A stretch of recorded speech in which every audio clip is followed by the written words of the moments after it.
आज आमर गजपति जिले में आहरी नुआ 76 number of corona positive cases आसी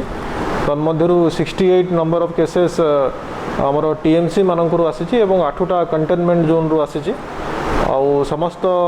पॉजिटिव केसेस को आमे शिफ्ट कर देचु कोविड हॉस्पिटल एवं कोविड केयर सेंटर को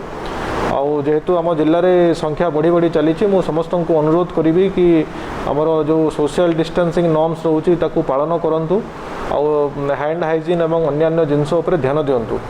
आ मार्केट स्थल एवं जो जनगहली हबार संभावना रोचे से आमर जो टाइमिंग रेस्ट्रिक्शन होती आपण मैंने तो मानुंट से भी आपण मार्केट को बिल्कुल दरकार नहेले जातु नहीं जीवा अवॉइड करूँ एवं ता सहित जी प्रिकसन आपण नहीं पारे ताकू आपण मु नापे अनुरोध करुँची एवं जेहेतु आहरी केसेस बढ़ुची आम आहरी स्ट्रिक्टर नॉर्म्स आगामी दिन में लगेबू।